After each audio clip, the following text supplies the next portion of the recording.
Hi friends, welcome back to Anitha vlogs. இது ஒரு week டேஸில் எடுத்த விலாக் தான். ஃப்ரைடே கிட்ட எடுத்திருந்தேன். ஏன்னா இன்றைக்கி மூணுமே ஆர்டர் இருந்தது. முட்டை மிட்டாய், அப்புறம் ராகி ப்ரௌனி, மில்லட் லட்டுஸ் எல்லாமே. மார்னிங்கே முட்டை மிட்டாய் பேக் பண்ணி வச்சுட்டு அதுக்கப்புறமா மத்தியானமாக நல்லா கூல் பண்ணதுக்கப்புறம் தான் நான் கட் பண்ணிகிட்ருக்கேன். அந்த டைமில் தான் வீடியோ எடுக்க ஸ்டார்ட் பண்ணியிருந்தேன். சைட் பை சைடு பின்னாடி பாட்டு ஓடிட்டு இருந்தது என்னோடய மகனுக்காக. அவன் அழுகிய நிறுத்தலன்னு சொல்லிட்டு பாட்டு போட்டு நான் ஸ்டார்ட் பண்ணியிருந்தேன். ஈவினிங் 6 o'clock கிட்ட தான் ப்ரௌனி செய்ய ஸ்டார்ட் பண்ணியிருந்தேன். அதுக்கு 4 முட்டை, கொஞ்சமாக வெனிலா எசன்ஸ், அதுக்கப்புறம் அது நல்லா பீட் பண்ணதுக்கப்புறமா ஹாஃப் ப்ரௌன் சுகரும் ஹாஃப் ஒயிட் சுகரும் மிக்சியில் பவுடர் பண்ணி அதையும் ஆட் பண்ணி நல்லா பீட் பண்ணி எடுத்துக்கிட்டேன். அது கூட சாக்லேட்டும் பட்டரும் மெல்ட் பண்ணி வச்சுருந்ததையும் ஆட் பண்ணி பீட்டரில் ஒரு 2 மிக்ஸ் பண்ணதுக்கப்புறமா அப்புறம் மாவு, ராகி ஃப்ளாரு, கொக்கோ பவுடர், அது கூட பேக்கிங் பவுடர் சேர்த்து ஒரு 2 3 வாட்டி நல்லா சளிச்சதுக்கப்புறமா கொஞ்சம் கொஞ்சமாக ஆட் பண்ணி அதை நல்லா மிக்ஸ் பண்ணி எடுத்துக்கிட்டேன்.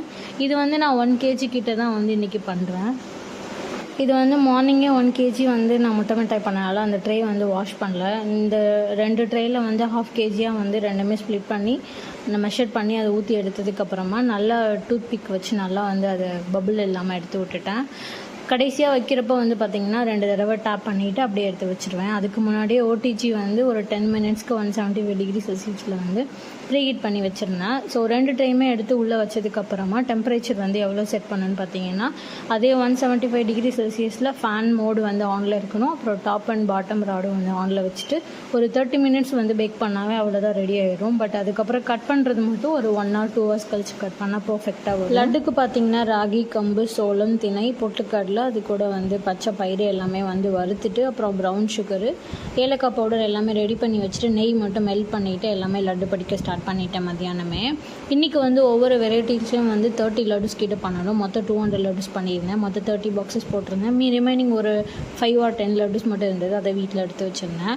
20 பாக்ஸ் மத்தியானமே லட்டு டெலிவரி பண்ணிவிட்டு ஈவினிங்காக 20 பாக்ஸ் முட்டை மிட்டாயும் 10 பாக்ஸ் மில்லட் லட்டுவும், அது கூடவே 20 பாக்ஸ் ப்ரௌனி தான் டெலிவரி பண்ணியிருந்தேன். டிலே ஆனனால ப்ரௌனி வீடியோ கட் பண்ணி பாக்ஸில் போகிறது எடுக்க முடியல. ஏன்னா இதுவே நைட் ஆகிடுச்சு. அவங்க நேற்று ஆர்டர் கொடுத்து நான் இன்றைக்கி டெலிவரி பண்ணனால 1 day ஃபுல்லாக ஆகிடுச்சு இதை ப்ரிப்பேர் பண்ணுறதுக்கே. இதை நைட்டு நாங்கள் டெலிவரி பண்ணிவிட்டு நைட்டு டின்னர் சாப்பிட்டுட்டு அதுக்கப்புறம் தான் தூங்கினோம்.